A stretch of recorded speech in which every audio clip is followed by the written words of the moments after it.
A certeza da salvação. Introdução. Como viver uma vida cristã? É desafiador pensar de forma concreta e prática sobre esse assunto.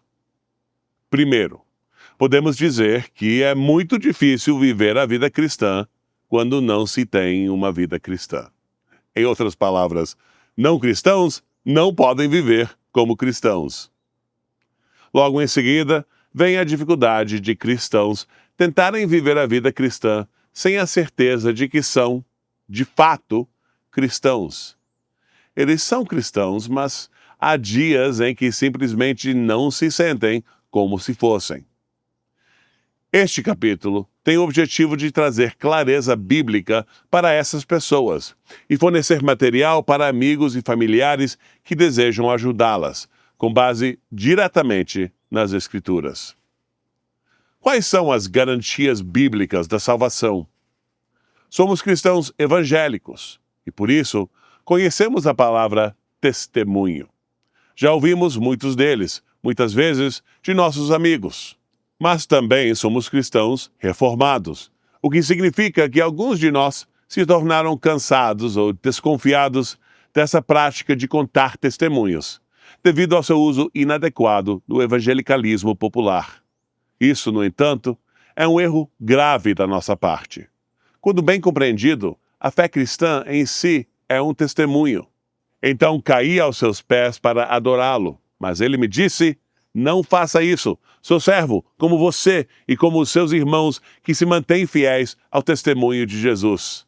Adore a Deus. O testemunho de Jesus é o espírito de profecia. Apocalipse 19:10. Uma das formas de combater testemunhos monótonos e enjoativamente previsíveis é tentar torná-los emocionantes, como um diretor de cinema ruim que tenta salvar um roteiro fraco pela agregação de motocicletas voadoras e explosões fulminantes.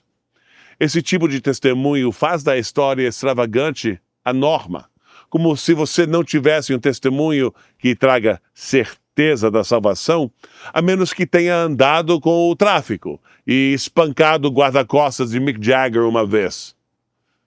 Mas para aqueles que cresceram na igreja, isso não é o que você deve buscar. Você não tem um testemunho entediante, mas tome cuidado para não definir entediante usando o dicionário errado. Testemunho como preâmbulo da certeza. A Arca da Aliança foi chamada de Arca do Testemunho várias vezes. Por exemplo, Êxodo 26:34. As 2 tábuas dos 10 mandamentos eram chamadas de Tábuas do Testemunho, Êxodo 31. O tabernáculo era chamado de Tabernáculo do Testemunho, Números 1. Na verdade, estamos testemunhando o testemunho de Deus. Deus diz: eu estou aqui. E nós dizemos: sim, Ele está. E quando Deus declara sua presença, estamos falando de sua presença completa. Não servimos a um Deus que é como uma massa de torta, que quanto mais se espalha, mais fino fica.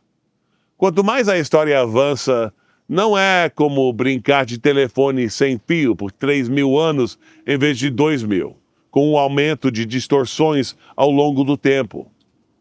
Ir para o céu não será como ir a uma conferência onde 10.000 pessoas esperam apertar a mão do principal celebridade por 2 segundos. Se você tem Jesus Cristo em sua vida, você não tem apenas uma fração dele. Se Deus está com você, se Cristo está em você, se o Espírito está sobre você, quando abordamos as Escrituras dessa maneira, encontramos o testemunho de Deus, que é o fundamento de qualquer certeza que possamos oferecer. Mas quando damos nosso testemunho, certamente seremos questionados por alguém e nos perguntarão: como você pode ter certeza? Talvez você já tenha se feito essa pergunta algumas vezes. Como posso ter certeza de que sou um cristão genuíno? E assim chegamos ao cerne da questão. Quais são as marcas bíblicas da certeza? Aquele que crê no Filho de Deus tem, em si, o testemunho.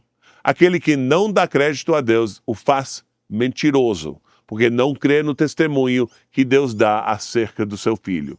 E o testemunho é este: que Deus nos deu a vida eterna, e esta vida está no seu Filho. Aquele que tem o Filho tem a vida. Aquele que não tem o Filho de Deus não tem a vida. Estas coisas vos escrevi, a fim de saberdes que tendes a vida eterna. Isso em 1 João 5. Sabemos, por João 3,32, que o Filho de Deus tem o testemunho, martúria. Quando cremos em seu testemunho, estamos reconhecendo que ele fala a verdade. Ele fala a verdade. Versículo 10. E qual é o testemunho que ele dá? Isso é tanto objetivo quanto subjetivo. Este é o testemunho, martúria. Deus nos deu a vida eterna e o fez por meio de seu Filho. Note que o testemunho de Deus chega à nossa vida interior. O lado objetivo é que toda a vida está em seu Filho. Versículo 12. Se você tem o Filho, você tem a vida. Se não tem o Filho, não tem a vida. Essas coisas foram escritas, não para que fôssemos atormentados pela incerteza, mas para que saibamos, tenhamos certeza que temos a vida eterna. E que saibamos disso porque cremos no nome do Filho de Deus. Versículo 13. Dúvidas e perguntas. Se é verdade que nem toda pessoa batizada na igreja visível é salva, e isso é verdade, então a pergunta óbvia é: como podemos fazer a distinção entre aqueles que possuem uma certeza genuína e aqueles que apenas dizem que a possuem? Essa é uma pergunta razoável, mas isso não impediu muitas pessoas de fazerem coisas irracionais com ela. Há dois extremos a evitar. Um é presumir que, se seus documentos de batismo estão em ordem, você está automaticamente salvo, como se o reino de Deus fosse uma linhagem pura de cães bulldog francês. O outro extremo é estremecer toda vez que qualquer pecado é mencionado por alguém e questionar sua salvação por qualquer pequeno detalhe. Muitas vezes, profissionais eclesiásticos manipulam ambas as tendências para seu próprio lucro. Não caia nessa tolice. Há uma grande diferença entre dúvidas e perguntas. Dúvidas nunca podem ser respondidas em princípio porque são formuladas assim: e se? Perguntas têm respostas. Elas podem ser feitas, você as segue e aprende algo. Aqui está a diferença. Suponha que uma mulher felizmente casada tenha, do nada, um ataque de pânico. E se meu marido estiver me traindo? A única resposta apropriada seria: e se ele não estiver?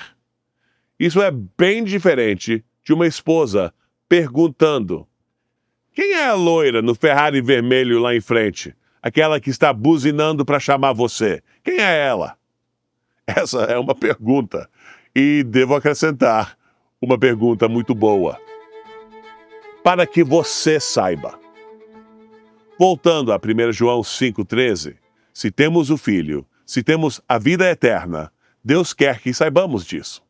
Ele não deseja nos manter no escuro sobre isso. Devemos tornar nossa vocação e eleição seguras, 2 Pedro 1,10. Devemos examinar a nós mesmos para ver se estamos verdadeiramente na fé, 2 Coríntios 13,5. Isso pode ser feito sem introspecção mórbida. Mas como? Tenha em mente que, em tudo o que segue, não é tanto o que você olha, mas a maneira como você olha para isso. As 8 marcas de um santo. A primeira marca de um verdadeiro cristão é que ele olha somente para Cristo, para a salvação. Vimos em 1 João 5,13 que devemos crer no nome de Jesus. Devemos nos agarrar a Jesus Cristo, Romanos 10,9. Esse é o fundamento de tudo o mais. Você confia em Jesus? Todo aquele que invoca o nome do Senhor será salvo. Romanos 10,13. A salvação não consiste em olhar para o seu próprio coração para ver se ele está olhando para Cristo.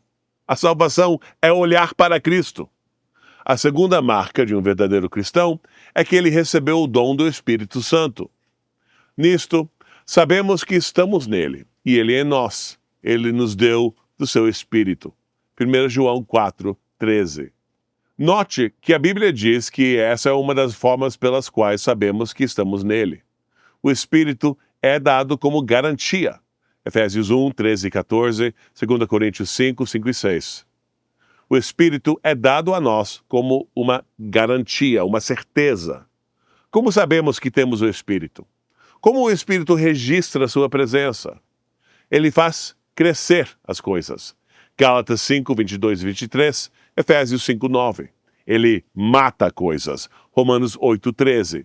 Ele faz crescer o fruto do Espírito e mata o pecado. Quando o Espírito é dado, ele é derramado em uma vida onde será ativo. A terceira marca de um cristão genuíno é o amor pelos irmãos cristãos. Sabemos que passamos da morte para a vida porque amamos os irmãos. Quem não ama seu irmão permanece na morte. 1 João 3:14. Qual é a sua atitude em relação àqueles que você sabe que amam a Deus? Você quer estar com eles ou é repelido por eles?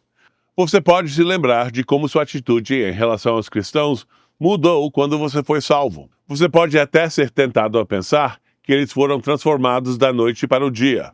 A verdadeira conversão é marcada por uma afinidade genuína por outros cristãos. A quarta marca de um verdadeiro cristão é a humildade infantil de mente. A quarta marca de um verdadeiro cristão é a humildade de criança. E disse: em verdade vos digo que, se não vos converterdes e não vos tornardes como crianças, de modo algum entrareis no reino dos céus. Mateus 18:3.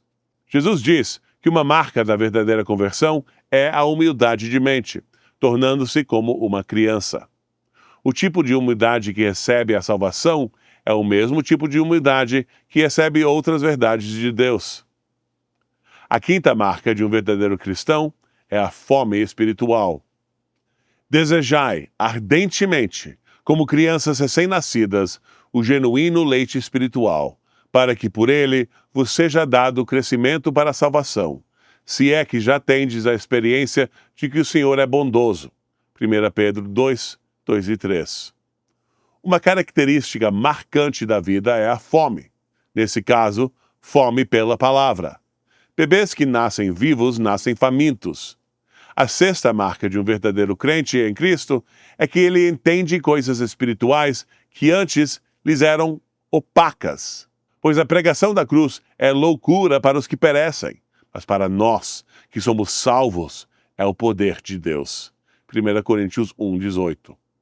Há dois tipos de pessoas no mundo: aquelas que estão perecendo e para as quais a cruz não faz sentido, e aquelas que são salvas, para as quais ela faz sentido. Uma pessoa espiritual compreende coisas espirituais. A sétima marca de um verdadeiro cristão é a obediência em santidade. E nisto sabemos que o conhecemos, se guardarmos os seus mandamentos. 1 João 2:3.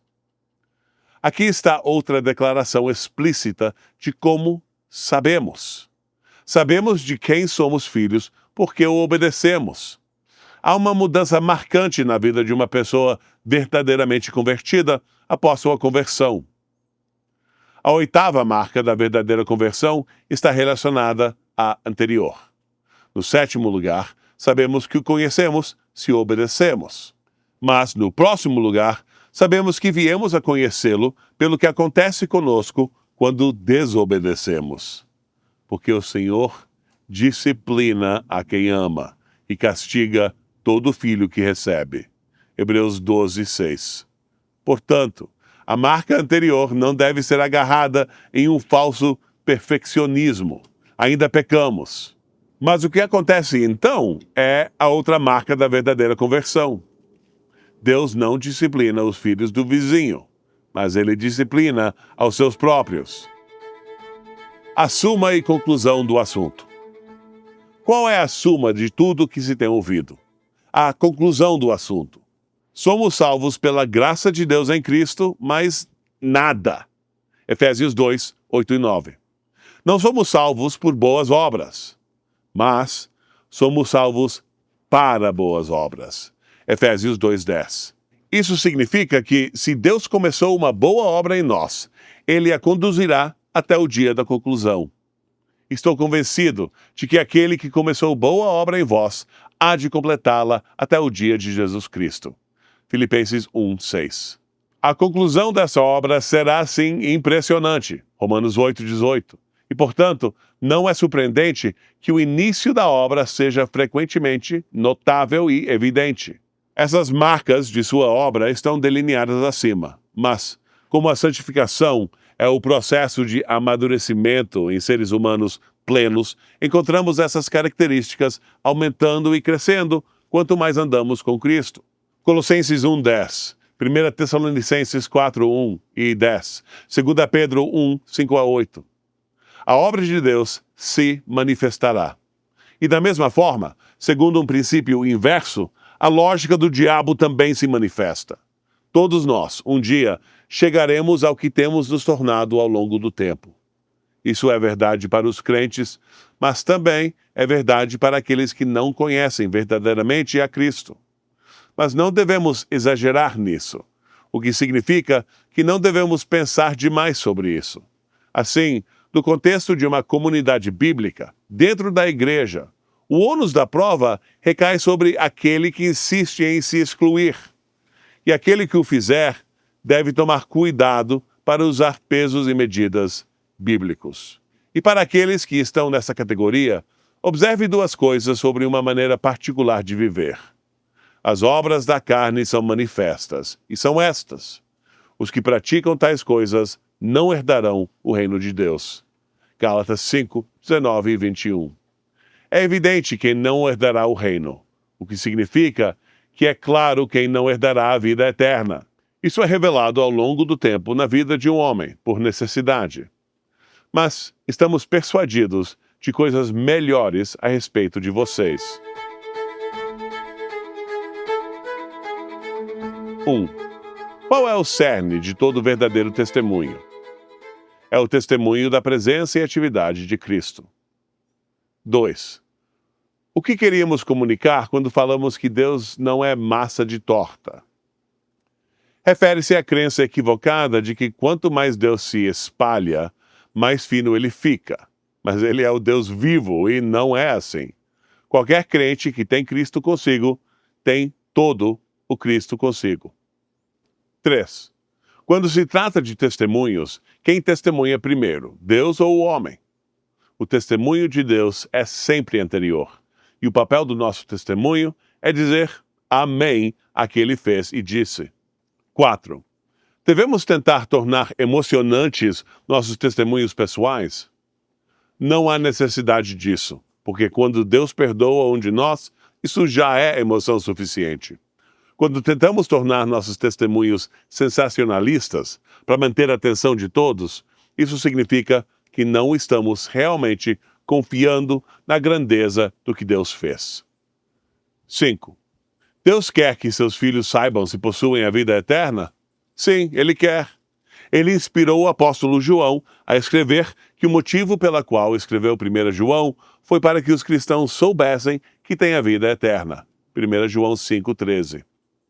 6. Qual é a diferença entre dúvidas e perguntas? Perguntas têm respostas e dúvidas não. As dúvidas são formuladas com um "e se?", que nunca pode ser respondido. Perguntas devem, portanto, ser respondidas e dúvidas ignoradas. 7. Quantas marcas de um cristão discutimos aqui? Trabalhamos com 8 delas. 8. Quais foram as 2 primeiras? O verdadeiro cristão é aquele que olha para Cristo para a salvação e que possui o Espírito Santo de Cristo como o depósito, pagamento inicial dessa salvação. 9. Quais foram a terceira e a quarta? A terceira foi o amor por outros cristãos e a quarta foi a verdadeira humildade de criança de mente. 10. Quais foram a quinta e a sexta marcas de um cristão verdadeiramente convertido? Foram, primeiro, a fome espiritual e, segundo, o entendimento espiritual. 11. Quais foram as duas últimas marcas de um cristão? A sétima foi a característica de uma vida obediente. E como essa verdadeira obediência não é perfeita nesta vida, a oitava marca foi a experiência da disciplina de Deus quando um cristão peca contra o Senhor. 12. O que acontecerá se um cristão professo for não regenerado? A Bíblia ensina que as obras da carne são manifestas. Uma natureza antiga, intocada pelo Espírito de Deus, não pode ser escondida com sucesso. Ela virá à tona, e quando isso acontecer, uma igreja fiel lidará com isso então.